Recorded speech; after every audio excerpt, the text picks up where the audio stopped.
everybody and welcome back to the United Stand. It is Monday morning. I'm feeling fresh and I'm ready to update you with all the latest Manchester United transfer news and news coming out. It's a cracking show this morning. I mean, cracking in a way that we've got a lot to discuss and a lot to talk about. And I have a lot to say and I really want your opinions in, and I want us to have a discussion as a community. So we've got Erik ten Hag basically pleading to Sir Jim in the media to give him a chance and to allow him to take a hold of this project as he describes it. But does Ten Hag deserve the time to continue? We will discuss that. Also, breaking from the ESPN, some really good sources stating that Manchester United are interested in signing Olise. It is coming out again. We talked about this a little bit ago. It's coming out again. But they want to entice Palace to do this with a swap deal for Wan-Bissaka, who Manchester United want to part ways with in the summer. Get your thoughts in on that. Also, some other stuff with Erik ten Hag talking about lightweight midfield, talking about the project, talking about what needs to happen. And to be honest, Erik ten Hag, in my opinion, I've backed this manager so much, but being a little bit delusional in some of his post-match thoughts yesterday after the game against Tottenham. I really do think the comments that we're starting to get from Erik ten Hag after the games, I just keep disagreeing with more and more and more, and it is a little bit worrying as fans when we can see with our own eyes what is happening on the pitch. But thank you everyone for getting involved in the show. Make sure you get your opinions in down below. We're going to be talking about Erik ten Hag's non-existent style of play as well and how that can't continue. But let's get started with the first little bit of stuff. So, Erik ten Hag got asked if Sir Jim's presence added pressure. And he said, no, we are on a project. I know which direction we want to go. I'm sure he will help me, he will support me, and he will inspire everyone around Manchester United and contribute to a successful club. So, starting off with this, we've noticed Ten Hag has been massively praising Sir Jim Ratcliffe in the media. He's going to. Sir Jim Ratcliffe could decide to get rid of Erik ten Hag and get a new manager in. Erik ten Hag wants to keep his job. He knows, he will know, whether he says it or not, he will know deep down inside that what he is producing currently at Manchester United is nowhere near good enough. When a new owner comes in, and I know Sir Jim isn't a full owner, but he's taken control of the football inside of things, that's what we're led to believe, and let's see if that happens, because there has been a few contradicting reports. But Erik ten Hag will know this. He'll know what happened at Chelsea when Todd Bowley came in. They got rid of Tuchel, who was really successful, and brought a new manager in. Sometimes new owners want a different manager for a different approach. That's what happens. So he has been probably over-egging the pudding a little bit regarding to Sir Jim in the public, in the media. He's trying to get the fans excited. He's trying to get the fans positive. It's understandable. You're going to do that. He wants to keep his job and he will want to work with Sir Jim. I mean, the guy's been working with John Murtough and the rest of the Manchester United board since he arrived at Old Trafford. He'll be desperate to work with somebody who's going to bring in actual footballing people to help him. Like, he's been, like we always say, managers have their hands tied behind their backs, but he's been dealing with people since he arrived at the club who aren't footballing people and aren't good enough at the highest level. Of course he'll want to work with Sir Jim. But the problem that I have with this is, well, it's not a problem because I know we are on a project. Some fans expect us to win straight away. That's just the way that Manchester United standards are. It's never going to happen with this squad, and the way that we've been going on a downwards trajectory ever since Sir Alex walked out of this football club. It's just not going to happen straight away. It's not going to. But I understand we're on a project, but I think what everybody is frustrated with is it doesn't feel like the project's got any direction. We watch Manchester United week in, week out. It's the same thing over and over and over again. Players that don't look like they know how to play with each other. It looks like there's no plan. It's just pure hit and hope. It doesn't look like there's any structure. You watch Spurs yesterday. We can say it over and over again. Everyone's saying it. They've got 5 first-team starters missing. Brilliant first-team players as well. You've got Maddison, you've got Son, just to name 2. And you can see their style of play. You can see how their fullbacks move. You can see how when one person passes to another person, how different people move in position, and it's a complete system. With Man United, you cannot see that. And Ten Hag's been here a lot longer than Ange Postecoglou. And I know Ten Hag has had injuries, but I saw Gary Neville talking about this on his podcast, and it's so true. Just because you've had injuries, of course the quality can drop, and that may cause you to lose games. I'm not expecting us to win every game at this point. But what it shouldn't do is change the whole entire system. The whole squad should know the system. The whole squad should learn the system. De Zerbi's got a system going with Brighton, and you're telling me Brighton have levels above players than us. They've not. They've had injuries. They've had loads of injuries. Like, teams have systems, and it doesn't matter if a huge quality of players drop out, you should still see the system. The quality will drop and you might not win games, but you should still see the system. There is no system. There is no style of play. And that's when we say we're on a project and you know what direction you want to go. Well, what direction is that? Please show us. Because as the fans, we can't see anything. And that's why it's so hard to keep kind of backing this when we keep seeing it every week. I want Erik ten Hag to be successful. I want him to be successful massively. I wanted Erik ten Hag when Ollie got sacked. I was the first person on the United stand to say I wanted Erik ten Hag in because of what he did at Ajax and what his credentials had. But we're not seeing any of that in Manchester United, and that's why it's a struggle to get behind it. We got dominated at home by a weakened Spurs side, and I know the scoreline was 2-2, and that was a good point for Man United. And Ten Hag comes out and says it's disappointing, but because we deserved to win the game, we didn't deserve to win the game. We got dominated, especially in the second half, and things need to improve massively on the pitch. You can sign Benzema, someone just said, on a 6-month loan. It's not going to change the way Man United play. It's going to help us. It's going to add quality. But we need a system. And that does come down to the manager. There's so many things wrong with the club. Of course there is. There's so many things that need changing. And I think Sir Jim Ratcliffe will need years to turn this club around, honestly. The way it's been completely it's just been torn apart year after year, like with bad decisions, bad management, poor hierarchy in this club. Ten Hag's right, it is a project and we are going to need to turn it around, but we need to see something in the style of play. Is it the fact the players aren't listening to the manager? Are the players not listening to the manager? Is Ten Hag walked in the door and thought, wow, I'm not going to be able to play the style of football I thought with this group of players, the same way Rangnick did? Jesse March talking last week saying Rangnick realised very quickly he wasn't able to implement the style of football he wanted to with the squad they had. Rangnick called for open heart surgery among the players and among the hierarchy. He said we needed sporting directors. He said we needed to sign 10 new players and get rid of 10, I swear. So is it the fact Ten Hag's realised this and he knows that the board ain't going to be able to do that, so he's kind of protecting it to the media? What is it? But then a lot of his signings have been poor as well. So it's like you can't put your pinpoint on what exactly is going wrong. It's just so many things at the club. Got some super chats in. Sam Brock says, inherited a squad that can't play Ten Hag ball. That's why he's brought the players in that he has. They are instrumental to what he wants and why we play so poorly when key players are out. It's simple. Sam Brock, I find that interesting because Martinez, okay, massive to the way Erik ten Hag wants to play. I understand that. But then you look at the likes of Anthony, you think, really? You look at the likes of Eriksen and how he was good last year, you can tell now he's lagging behind. You look at the likes of Malacia, okay, yeah, he was getting better at the inverted fullback role. Obviously, he's been injured for the whole season, so we've not been able to see him this season. Casemiro, originally wanted De Jong, he ended up with Casemiro, great last season. We'll have to see how he comes back from injury, started quite poor this season.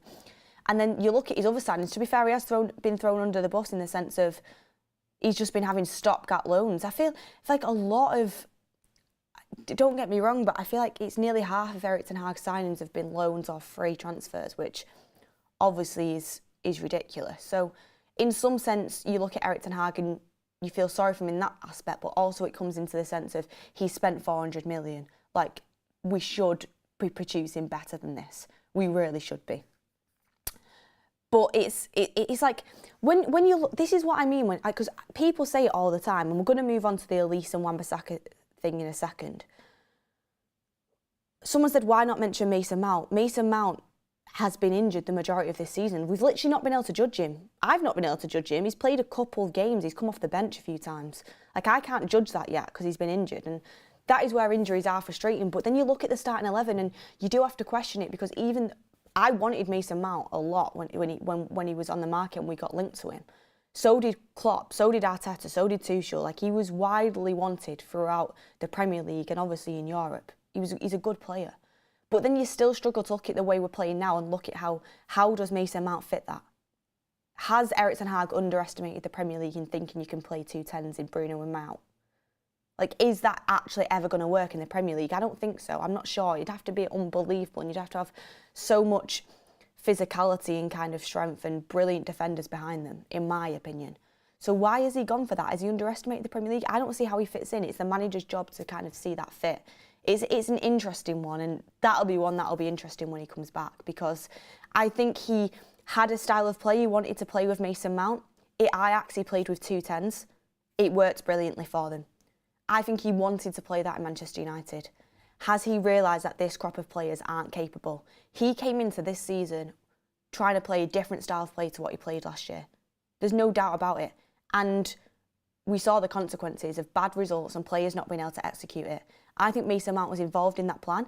The reason why I think he got dropped and started coming off the bench is because Ten Hag realised he weren't going to be able to implement it as quickly with this group of players. And when he comes back from injury, we might see that again. But people talk about getting a manager in with a style of play. Ten Hag had such a defined style of play before he came to Man United. People talk about get De Zerbi and he's got a style of play. You know, get this manager and he's got a style of play. Ten Hag had a brilliant style of play before he came to Man United. That's why we went and got him from Ajax. His success rate was incredible. And people say it is the Eredivisie. But look at how much Ajax dropped off as soon as Ten Hag left. Like, they were competing in Europe as well. They got to the semi-final in the Champions League. They were competing at a high level. They just missed out to a Spurs side that was playing brilliantly at the time as well. So all of Erik Ten Hag's players that he had went on to bigger clubs, like, and got signed and got poached throughout Europe. Like, that's not a coincidence. And it wasn't just one team. He built multiple teams that did this. And yet he's coming to Manchester United, and it's so shocking because you can't see a glimpse of it. You cannot see a glimpse of it. And my question is why? Why is a manager that has built brilliant possession-based football, who's done great stuff at Bayern Munich, then done amazingly at Ajax and took it through Europe, then comes to Manchester United? First of all, he doesn't use one of the players that was so influential in that style of play when he was at Ajax originally, when he built that Champions League team in Donny van de Beek. And 2, you cannot see a sense of what he was doing at Ajax. All you can see is hit and hope and players that have no clue. And it's so mad to me because I'm like, surely Erik Ten Hag doesn't want to play like this, but why is he doing it? Are the players not capable? We saw the way that the Ajax team did the rondos when they were at Ajax and how, they passed and moved and it was just effortless. It was a system. We've seen the video of that compared to Man United and it's honestly shocking. Are our players that poor? Are they just not suited to the way Ten Hag wants to play? Do we have to back this manager and give him time to implement that? Or do we cut our losses now? It's strange to me. It really is strange to me. Nigerian Prince says it's because he's fighting for his job, Beth. I understand that, but surely... I get that, but surely you can't just keep going into panic mode and reverting back to this style that is never going to progress us anywhere. Surely there's a point where you've got to think, look, I've been brought in here for a reason. I'm doing the way I want to do it, and I hope that we can get to this place. It's like, Ange Postecoglou went through a slight rough patch when he lost a lot of players to injury in the middle of the season. You didn't see him revert and change his system back to the old way Spurs used to play, which was counter-attack football as well. So I think fans would be so much more understanding. Results will come as you progress. Of course. We've had inconsistent results as it is. Our results are really poor this season. So you can say he's reverting back for results, but our results have still been poor. I think fans would be a lot more understanding if week in, week out, you actually could see something. You could see how we were developing. Because if we drew 2-2 to Spurs at home yesterday, but I could see a style of play, I could see the way we're progressing, that would be absolutely fine with me right now. I have got patience. I am understanding of how poor this club has been run for the last decade. Like, I am understanding of that point. But we can't see anything remotely regarding a style of play, and that's where I understand why the fans' frustration is, because you can't see how it's going to get better. And that's the frustrating part. Vicky Polyam says, hi Beth, missed the start. Everyone is jumping on Erik Ten Hag for not having a style. Last year we started something and the players were fundamental with that are now out of form or not available. Right, okay, Vicky, I completely get that. But I don't think you can use that as an excuse. Spurs had Maddison, Son out. They've got 5 first-teamers out. Sarr, Basuma, like other players that they've got out. Kulusevski, who's massive. But they still rocked up to Old Trafford, dominated us and played the style of play that they've been playing all season since Ange Postecoglou came in. The squad learns a style of play. Like I just said, results might drop off. But there's no excuse for not having a style of play, I don't think. Ray, as a coach, you have to be able to implement that. And okay, we need reinforcements, we need a total clear out, we need open heart surgery, like Ralph Rangnick said. But as an elite coach, you have to kind of make do with what you've got so far. Ray S. Eric's had time. I think he's run out of ideas. Michael Malolo says we complain about the poor quality player recruitment, which is true. Why would our coach or manager recruitment be any better? Jake Adam says we got dominated by Oliver Skip and Højbjerg last night. This is borderline delusional that Ten Hag cannot implement his style. Sack him now. Interesting stuff of different kind of points of view coming out from people. A lot of people will say, you know, Erik Ten Hag keeps playing McTominay, so Erik Ten Hag keeps playing certain players. Is it because he has to, or is it because he wants to? That's the issue that you kind of have to look at. I mean, one thing that really jumps out to me is that Dalot probably has been our most consistent player this season. That shows where Man United are at. And I like Diogo Dalot, and I think he's got potential. And I think he's been quite good for a lot of this season. He's had some hiccups, of course, but he's probably been our most consistent player. That shows how poor our players have been across the board. It really does. Sherlock Holmes, you can give Erik Ten Hag Mbappe, he will still be unable to play with any game style. Ange made Skip dominate midfield. If you are having a good manager, you can make average look good, like how Ange is doing with Spurs. Yeah, I agree with that. And I've backed Ten Hag so much because I want it to work, because I know what he can do. We've seen it in the past, and people are so quick to forget. But from now until the end of the season, if he doesn't show anything, I think Sir Jim Ratcliffe will have a big decision to make in the summer on whether to continue with this manager or not. I want to continue with Ten Hag. I want him to just say, sack it. You know what? I'm going in with my philosophy, my ideas, the players that I think are best to play that. If the results happen, the results happen. If they don't, they don't. Like, the season's basically written off now anyway. We've got the FA Cup to play for, but in the league, let's be honest, we're not getting Champions League.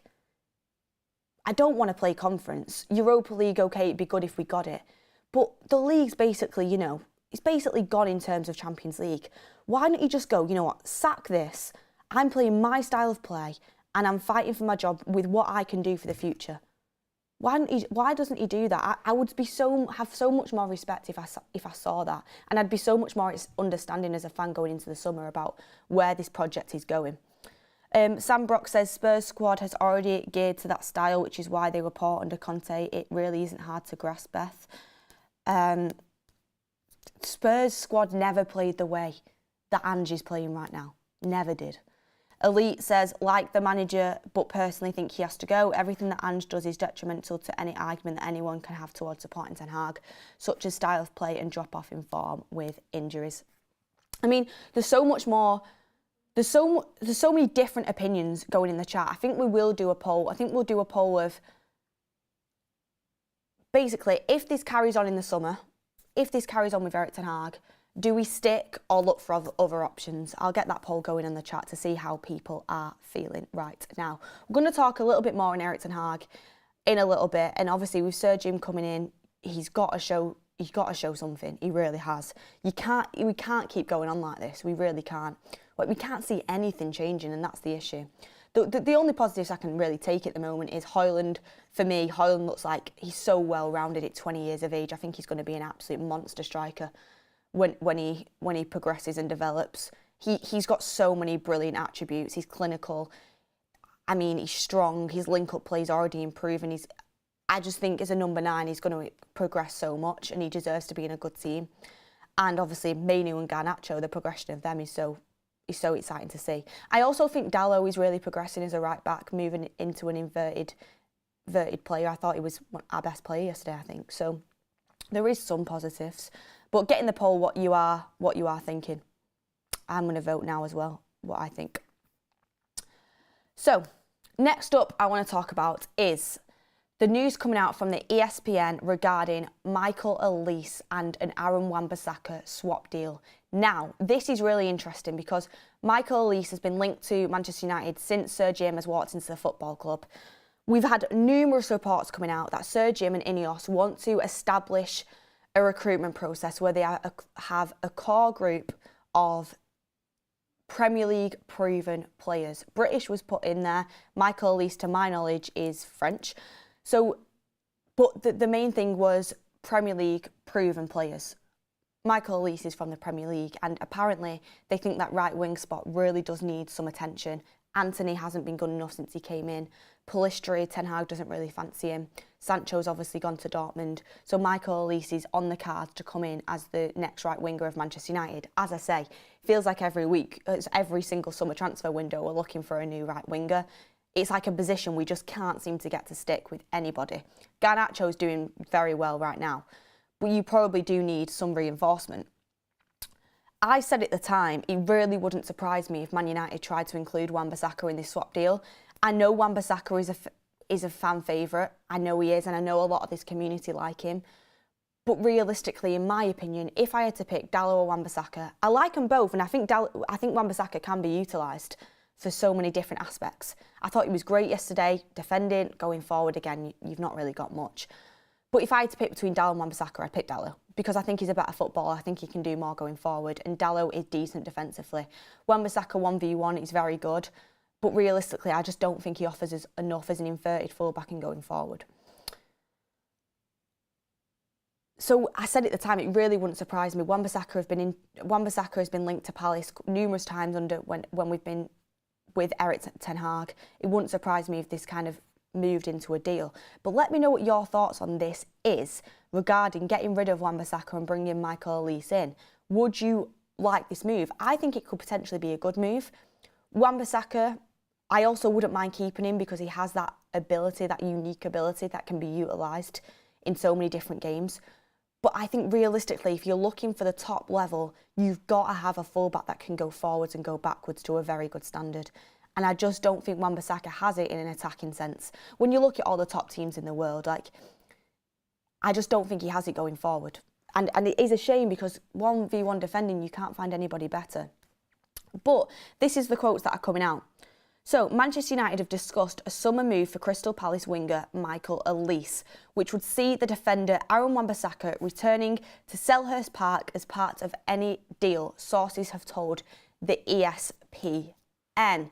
It then goes on to say, Olise, 22, signed a 4-year contract at Palace last August after rejecting a transfer to Chelsea.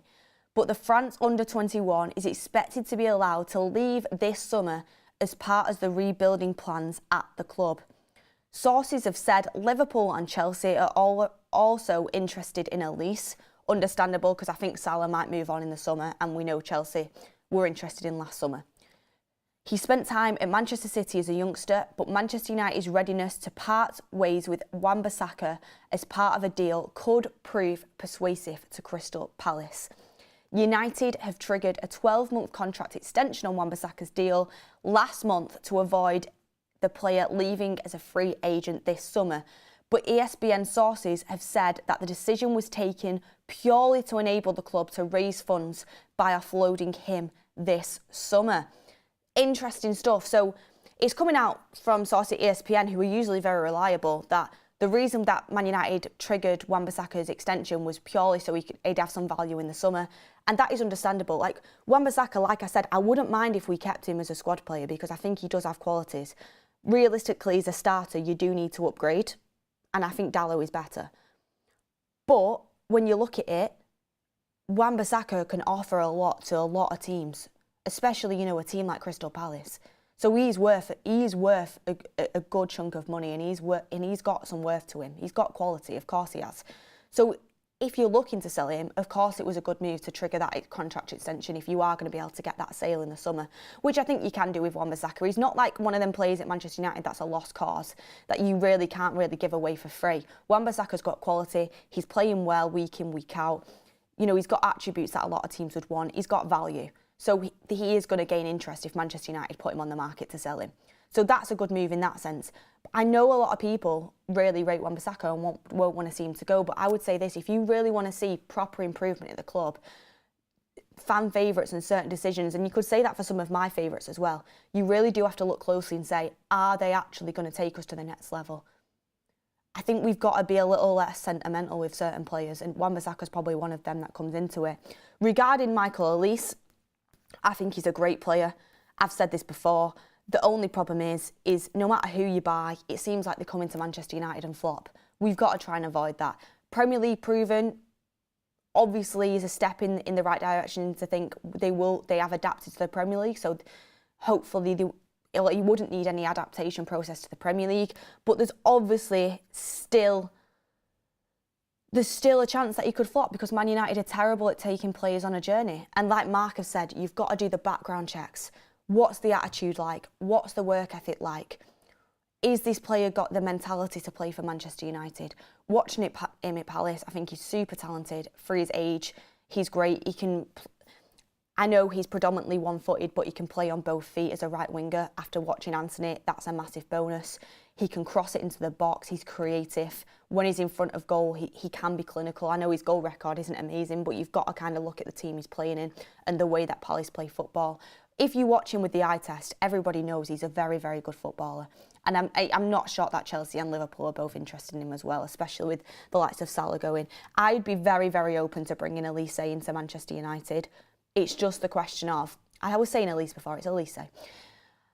It's just the question of, can Man United take this player on a journey? Can they improve him? Can they integrate him into the team? And can you avoid another flop? That's the whole thing.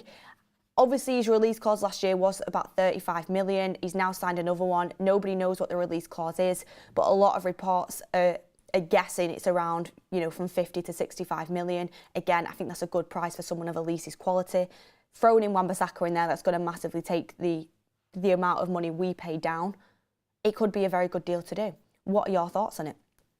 Let me see what you guys are saying in the chat. The poll that we're going with now, if Ten Hag carries on this way, does he go in the summer? 71% of you say yes and 29% of you say no. So a lot of fans getting frustrated with this style of play. And I will just reinforce here now, this doesn't mean that the fan base wants Erik Ten Hag out. It doesn't mean that. I'm not Erik Ten Hag out. I don't want him to go.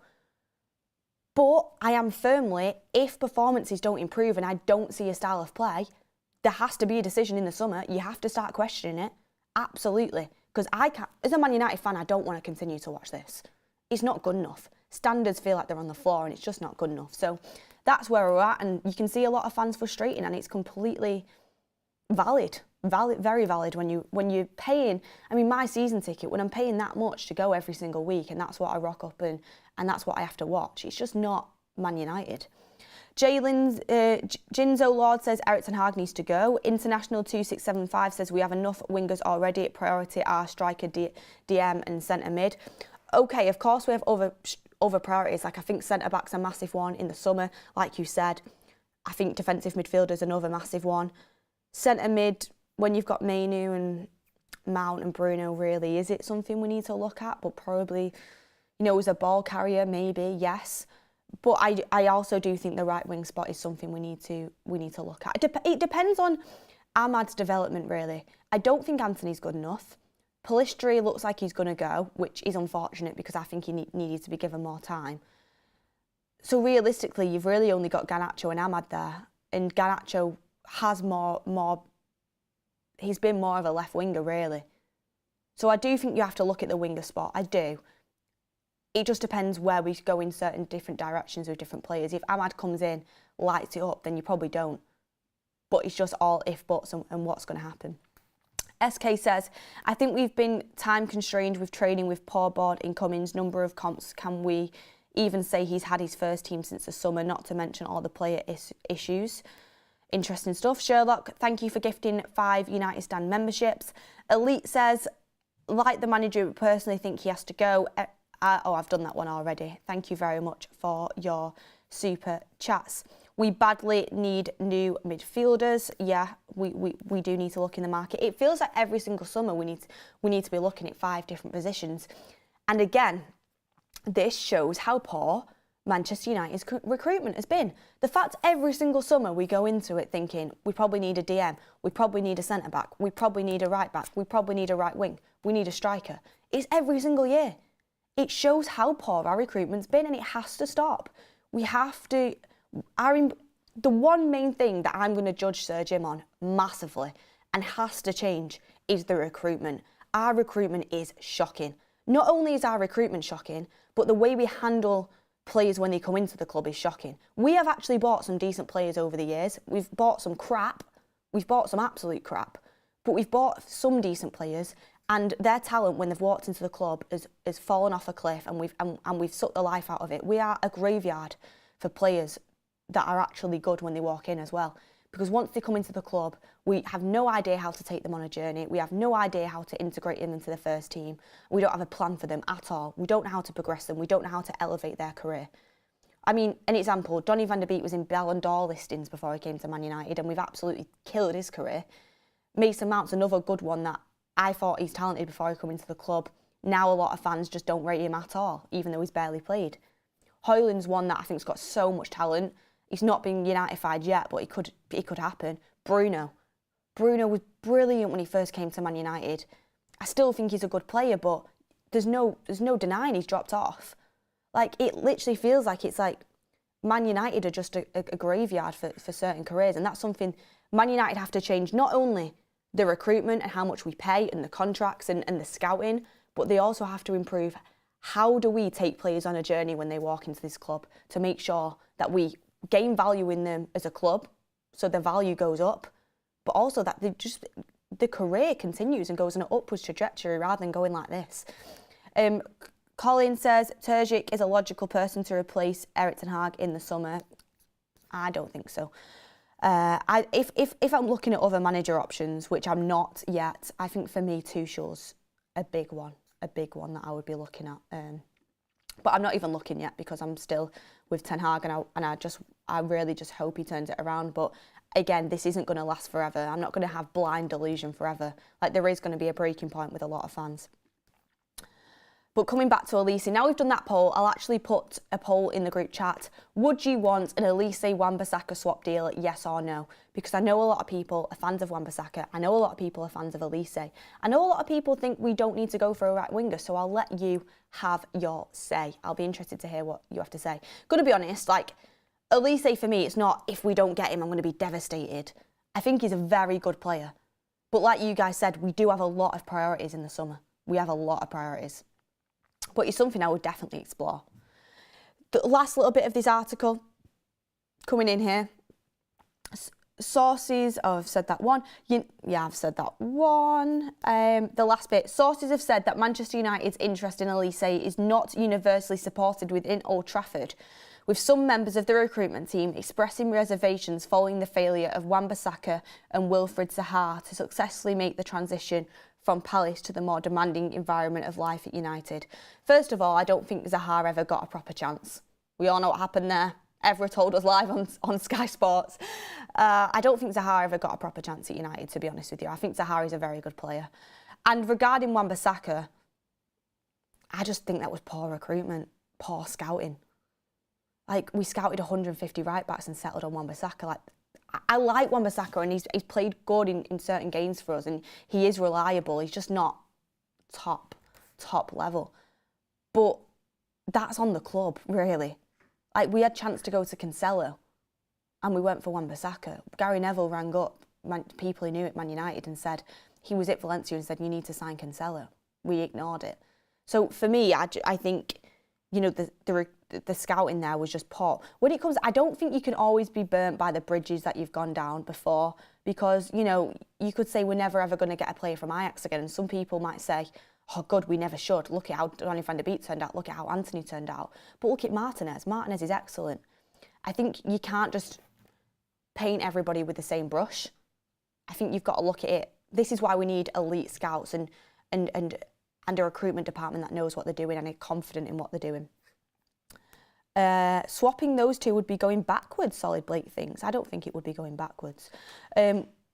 But what do you think of the Wan-Bissaka and Olise swap deal? I've put it in the chat there. Interesting. So far, the votes are coming in, but 60% say yes, 39% say no.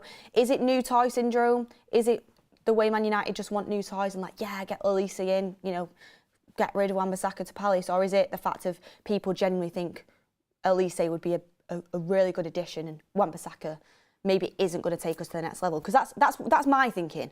Olise, I think, would be a great addition because I think he's so talented. Of course, you've got to do the background checks. You've got to think about his mentality.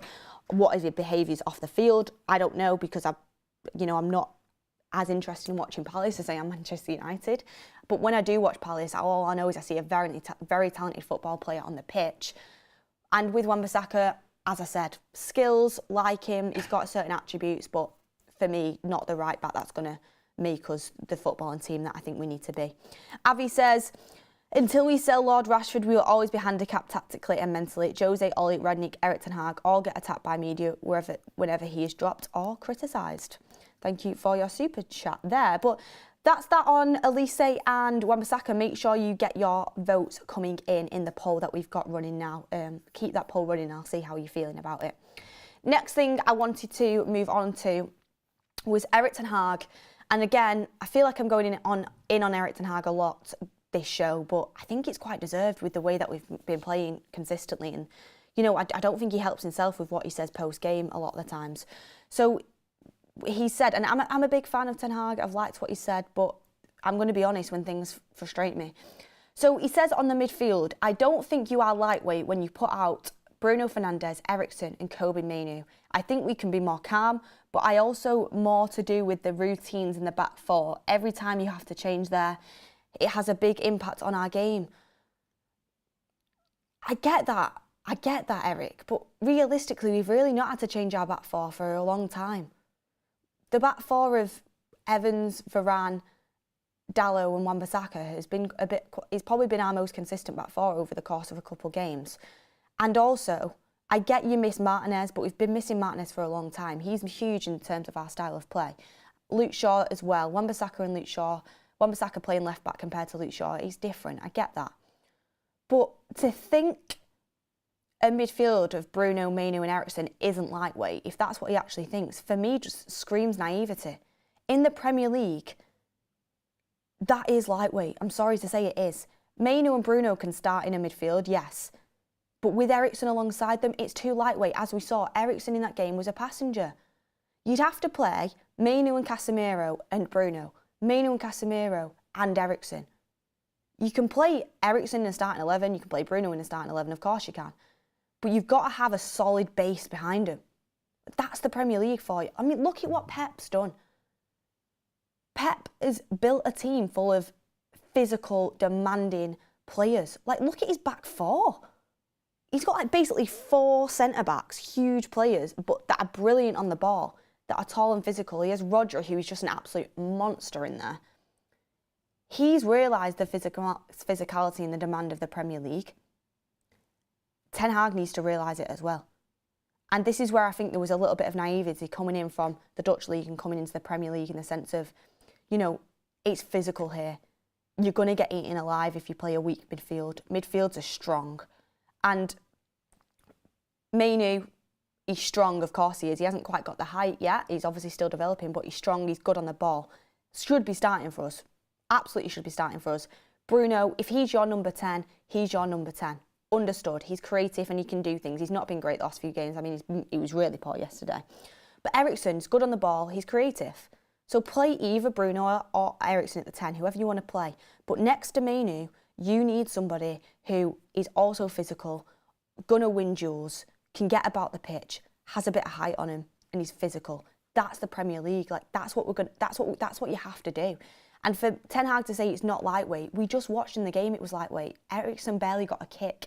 He was completely out of the game. He was a passenger. Eriksen is so hit and miss.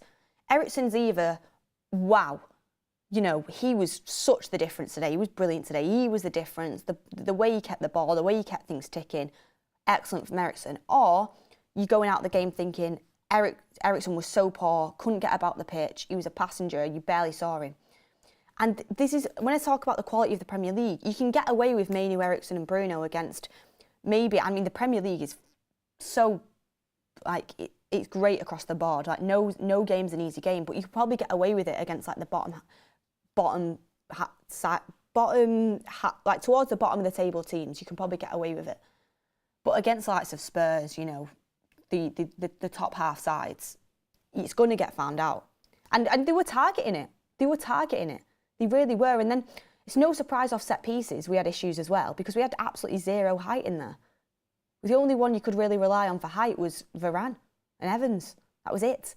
So realistically, like, you've got to kind of understand the demands of the Premier League, and that's why I really want to see a midfield of Casemiro, Mainu and Bruno. That's the midfield I want to see. We've not seen it yet. I hope we get to see it soon. I get Casemiro probably wasn't ready to be back from injury yet. I get that.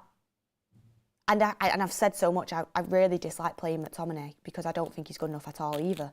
But when Eriksen offers you nothing in that role, like games like yesterday, it's disappointing. And I wish Erik ten Hag could see that. And I wish he would say it. He would say it how he sees it, in the sense of, okay, yeah, maybe I did underestimate that. The midfield probably needed some reinforcements into it. And I'm not writing Eriksen off. In certain games, he's so useful. He's so good on the ball. But playing in that role now at this stage in his career, I just don't think he can do it in the high-tempo games that we have. And there's a lot of high-tempo games. Erik ten Hag also spoke about poor goals to concede. He said the first is the corner, and we got 2 warnings. There was already a ball on the byline. You have to be more physical. That shouldn't happen. We know the quick release, and we allowed them the diagonal pass that broke our whole team. Exactly, Eric. And the midfield was a big issue in that. And I really expected you to make changes sooner. I expected Eriksen to be subbed at half-time. You waited and waited. And I'm not saying it was Eriksen's fault we conceded at the start of the second half, because it wasn't. Johnny Evans should have done better. The whole team just gets kind of bypassed. It's not. But when we're getting bullied off set pieces and when we're getting bullied in the middle of the park, you need to be looking to change the game. Next thing that's coming in, obviously from Fabrizio Romano, I think a lot of people will have seen this. Hannibal has arrived in Seville, and he's obviously going on loan to Sevilla. That deal got done just during the game last night of the Tottenham Hotspur game. The one thing that I would say on this is Romano came out late last night, and we said it on the forum, and said he understands there'd be no buyback option. David Ornstein put a report out last night, the battle of the journalists. We actually do have Romano on the show at 1:30 today with Mark, so he will be able to talk about, you know, what the actual deal is and whether maybe it changed last minute, and obviously all the other transfer news that we want. But what David Ornstein said last night is Sevilla have reached a provisional agreement with Manchester United to sign Hannibal Mejbri on loan. The deal is expected to have a buy option of €20 million, including add-ons and a fixed buyback clause. Hannibal is travelling for his medical as the clubs work to finalise the terms. So, Ornstein saying there is a buyback clause in there. We'll have to get absolutely what's happening from Romano today, but I assume there is a buyback clause, because Ornstein's a very, very reliable journalist and he never usually says anything unless it's true. So, regarding that, the one thing I would want to say is that this deal, if it has got a buyback clause in, I think it's exactly how we should be doing our deals of players of Hannibal's calibre. For me, Hannibal isn't ready to be a starter now. And a lot of people say, well, he's better than McTominay. I understand that. I don't think McTominay should be starting. But just because somebody's better than McTominay, is that really the standard we want to have at United? Really? Really? We want to be aiming high. But Hannibal, I think he's got potential, and I think he could massively develop. So when you look at Hannibal, I think this is the exact type of deal we should be doing. If this is the deal that we're doing, I think it's the exact type of deal. First of all, you know, he's on loan, so you get to see him develop. Second of all, you've got a buy option in there at a good price. I think €20 million is actually a decent price to get for Hannibal. The other deals we've done in the past, like Elanga, too little. Mengi, way too little. Alvaro Fernandez, what the rumours going on, way too little. I hope Alvaro Fernandez, it's only a loan. But I think it's €20 million is a decent buy option for them. The most important thing, which is what we should be doing with all of our players that are going out on loan with a buy option, that aren't quite good enough now, but absolutely have the potential to be good enough in the future. And this is what we should be doing. We should have done it with James Garner. We should have done it with a lot of players that have gone. Just for reassurance, because some of them won't go on and be good enough, and you never have to trigger it. But the buyback clause is what we should be putting into every player's contract that leaves Man United. Like loan players that you know have got a decent future ahead of them.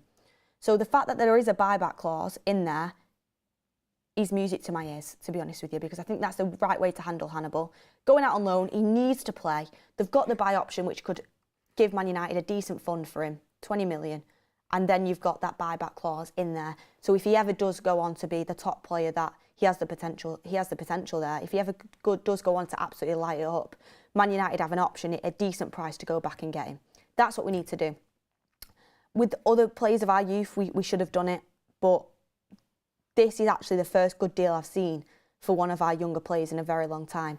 Mengi, Premier League centre-back, going for just under $1 million a week. It's not $1 million a week, sorry, just going for under $1 million.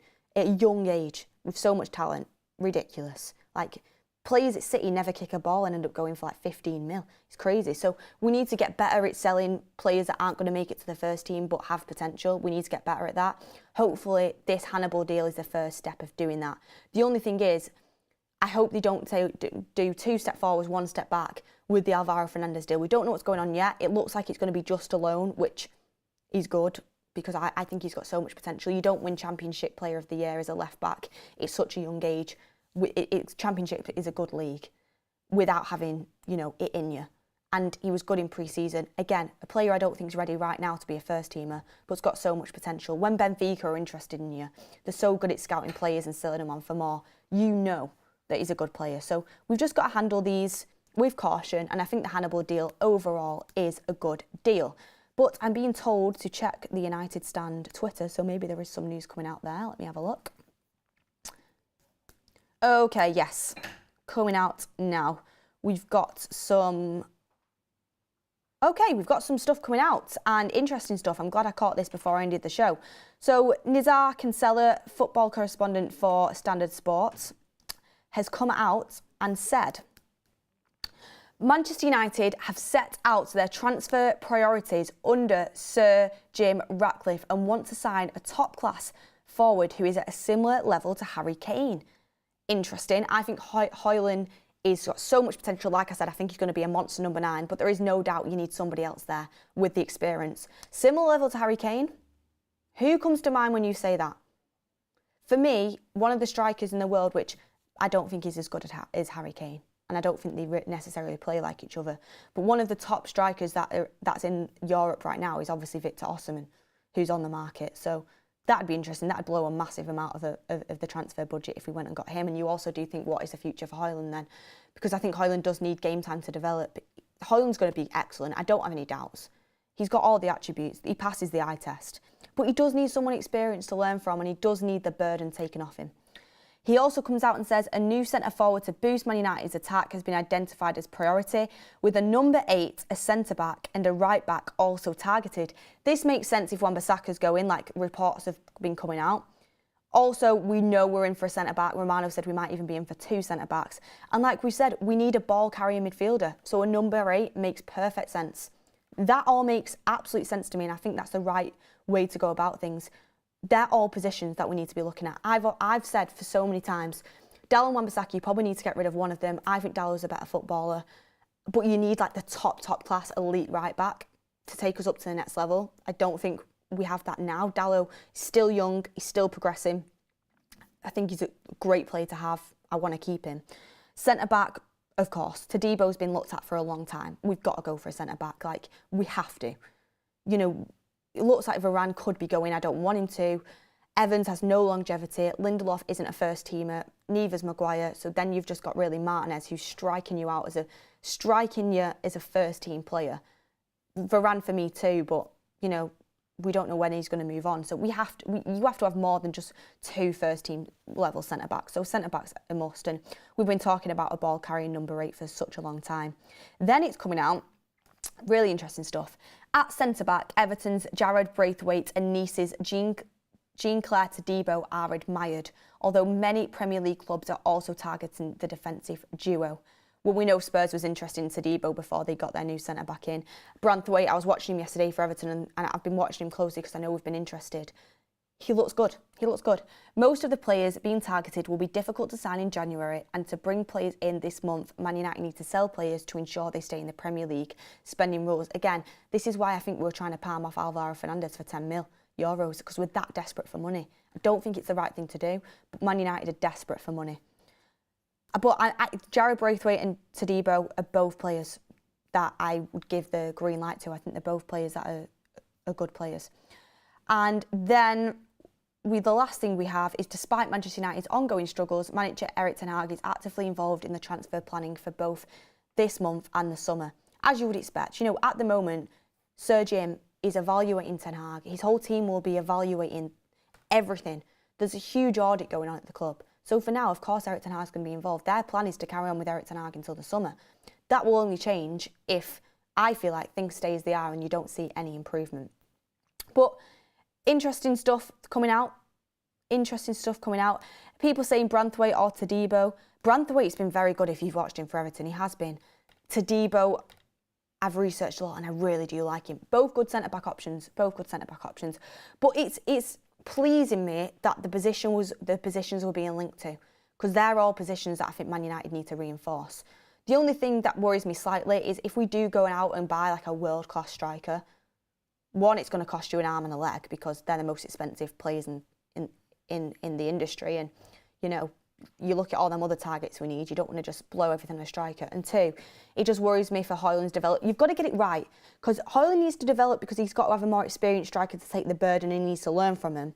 But also, he can't just have no playing time. He needs to be playing. He's good enough to, and you want to aid his development. So you've got to get it right.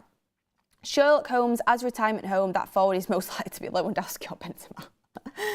I mean, we'll talk about Benzema, 6-month loan at another time, I'm sure. Stephen Willox, there isn't a buyback for Mejbri per Fabrizio. I know, but Ornstein said there is, so we'll ask Fabrizio on the show anyway. Lee says, hi Beth, Ten Hag is talking nonsense. We need a midfield destroyer, an engine with talent and a brawn of none of our current midfielders can be a number 8.